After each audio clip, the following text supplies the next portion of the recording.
یو خپه ورنه کټ شوې ده به په خپو باندې انجکشن یې والې او د هغې انجکشنو د وجې نه یو خپه ورنه کټ شوه. داسې راځي چې وړومبی ته سګرټو یو کش سړی ولګوي بیا ورپسې په مزه مزه چې په ځان پوهېږي بس دې دریاب ته سړی ورلړه شي. السلام علیکم ورحمت الله وبرکاتو. کتونکو زه یم شاهین شاه افریدي او تاسو ګورئ قبایل ټي وي. په دا تمه سره چې تاسو به روغ جوړ او خوشحاله یئ. دا وخت زه موجود یم د نشې یو هسپتال دی، په هغې کې دلته د مریضانو سره به خبرې اترې کوو. د هغې نه مخکې زه دا تاسو ته دا وینا کول غواړم چې د دې ژوند د دې زندګي د دې په ژوند باندې چې کوم اثرات پرېوتي دي دی په ځوانۍ کې د دې ځواني برباده شوه. د دې وروستو څه وجوهات دي، د دې ځای د منیجمنټ سره به هم خبرې اترې کوو. د دې ځای چې کوم د مریضان دي د دې سره خبرې کوو چې د دوی څه وینا ده. راځئ چې د مریضانو سره او د منیجمنټ انتظامیه سره د دې مریضانو د ژوند حوالې سره خبرې وکړو.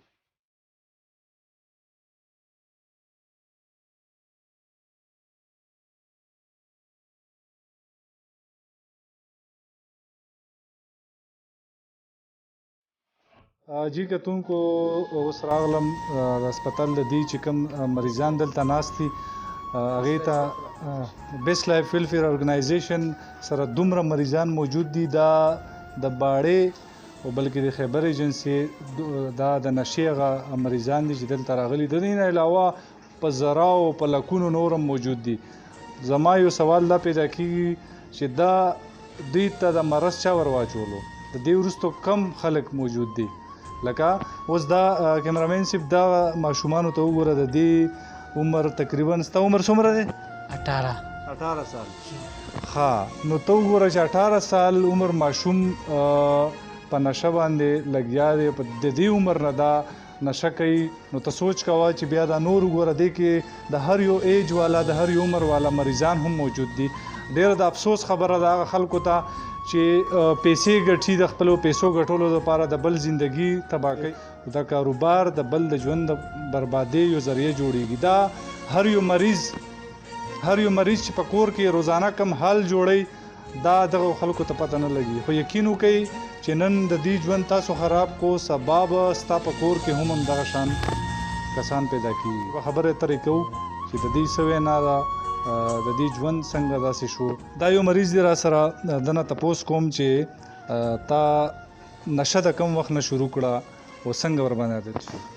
السلام علیکم ورحمت. نشه جی ما د حساب نه چې ولګو نو د 2010 نه زما شروعات دي او په دې لت باندې اخته یو.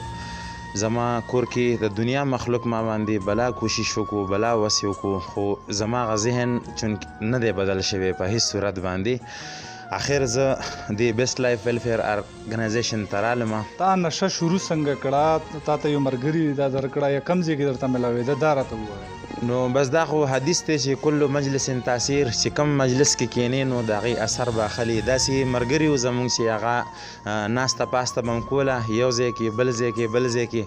نو هغې کې بس داسې راځي چې وړومبی ته سګرټو یو کش سړی ولګوي بیا ورپسې په مزه مزه چې په ځان پوهېږي بس دې دریاب ته سړی ورلړه شي. چې کله تا د نشه شروع کړه او بیا دلته راغلی، شروع کې تا په بدن کې کم تکلیف و کم احساسات دي هغه راته بیان کړه. زه چې په وړومبي ځل رالم نو زما خو وړومبی ذهني توازن چې کم دی نو هغه پوره برقرار نو، پوره وجود باندې درد او د ټولو نه ضروري شی چې کوم هغه زما انټرنلی درد او ډیر زیات درد به کېدو.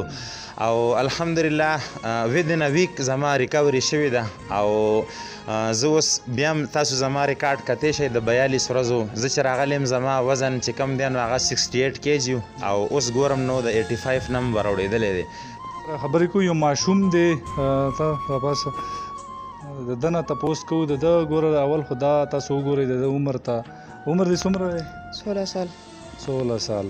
په 16 سال عمر کې یو ماشوم سکول وایي، سکول ته ځي، تعلیم حاصلوي. د موږ د معاشرې دا حالات دي چې ګوره د 16 سال عمر کې څومره نشه دی وکړه؟ څو کاله؟ شپږ میاشتې مې کړي، چرس مې څکولي دي، ټیارې مې څکلي دي، ټولې نشې مې کړي دي. اوس څنګه محسوسوئ؟ اوس الحمدلله ډېر ښه یو. حاجي نو دا وګوره تاسو ډېره یقین وکړه چې هغه خلک چې د بل زندگی برباده کړي او خپل کور ور باندې جوړ کړي. وا به درته کوو چې الله تاسو ته هدایت وکړي.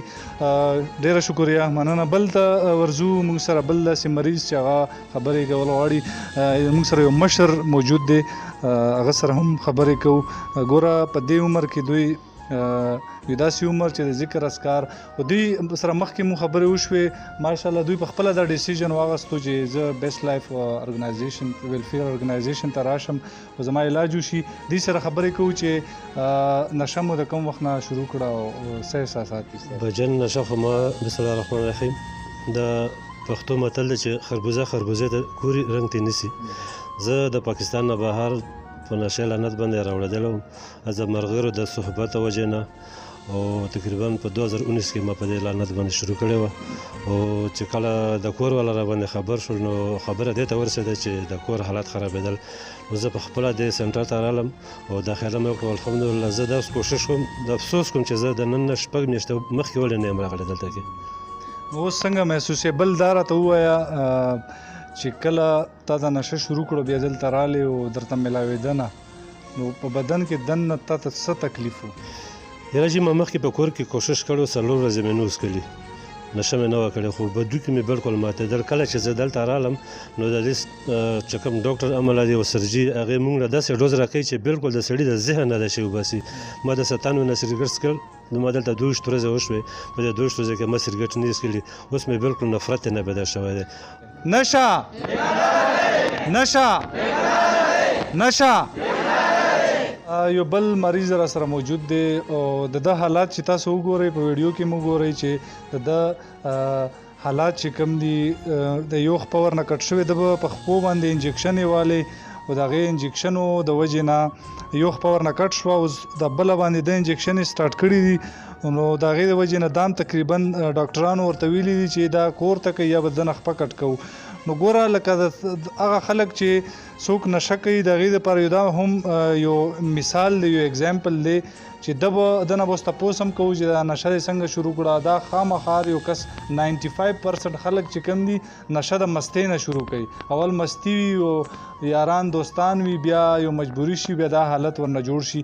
نشه دې کم وخت نه شروع کړه او دا یې څنګه شروع کړه؟ تقریبا نشه مې 2013 نه شروع کړې ده. بس یارانو دوستانو په محفل کې راغلی وو. دا انجکشن د څه انجکشن به تا ځان ته لګولې؟ به د نشې انجکشن به مې لګولې. ها نو دا راته ووایه چې په موجوده حالاتو کې ته څنګه محسوسې؟ څومره تکلیف دی درته؟ ته څه ویل غواړې؟ تکلیف خو ډېر به انتهایی تکلیف و اول راته، خو چې دلته راغلل انشاءالله اوس تکلیف نشته، ښه برابر وي.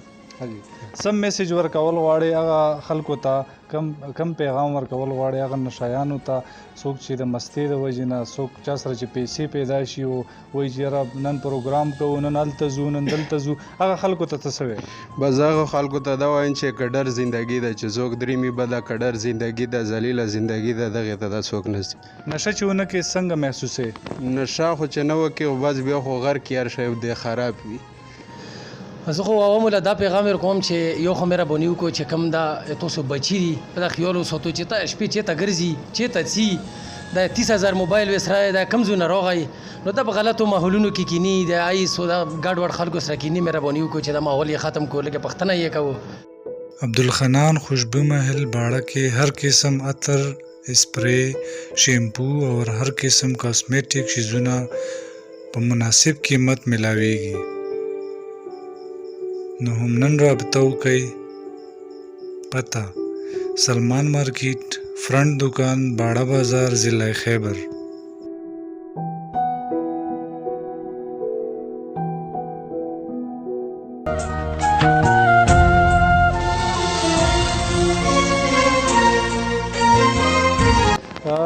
یو بابا را سره موجود دی په دې عمر کې، دا هم د هسپتال ته راغلی. بابا لږ تکلیف معاف، لږ ودرېږه. تعلق هم د کم ځای نه دی او نشه څنګه تاسو شروع کړه؟ تاسو پرسنالټي هم داسې ایجوکیټډ ښکاري. تعلق د 400 نه ایجي او زه پېښور کینټ کې LSM لاین سپارډنټ یم وابډه کې، او نشه مې شروع کړې وه. خو بس اوس چې دې ځای ته رالم نو دا راته ډېر مفید ځکه ښکاره شو چې دلته موږ ته 24 غنټې کیجوالټیز شوي، نو موږ ته 3-4 ډاکټران موجود وي.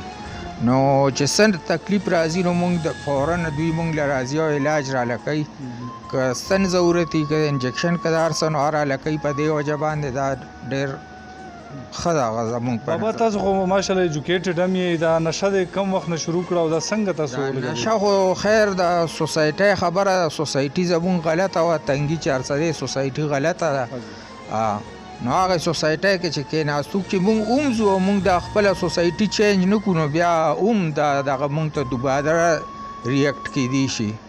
بله خبره زه دا ته وکړم چې دا کمی خرڅوي که نه نو زه ورته دا یو ریکویسټ کوم برادرانه ریکویسټ ورته کوم چې مهرباني وکړه چې بای چې ته نه منې کېږي دلته خو یې ما خرڅوه او یوه خبره ورته زه بله مکم چې کم سړی آیس خرڅوي که نه کم سړی چې پردې دروازه ګوره په لګت کولو کې قسم چې تو دروازه په لګت خالو ګوره کولو کې نو ګوره بس الله ته ومنو قرآن ته ومنو چې وړه وړه ماشومان ګوره د مستقبل مخ روپوه ما یې خرڅوه ګوره د خپل ځان د فایدې دپاره پردي بچي هم تباه کړل پردي کورونه هم تباه کړل پردي ښځې هم کونډې کړې او یو اویرنس ورکوي ځکه چې دلته چې کوم دی د اویرنس د ډرګس په لحاظ سره د منشیات دلته اویرنس ډېر زیات کم دی او بل چې کوم دی ډرګ ډېر زیات کامن دی او خلک یې ډیزیز نه ګڼي. نوالو تاسو وکتلې د دې مریضانو خبرې چې د دوی ژوند څنګه و شروعات یې څنګه وکړو دې کې ماشومان هم دې کې داسې عمر خلک چې درمیانه ایج والا مریضان هم ورکې موجود وو دې کې داسې مریضان هم شته چې هغه ښه ایجوکیټډ کسان دي تاسو د دوی خبرې واورېدې نور هم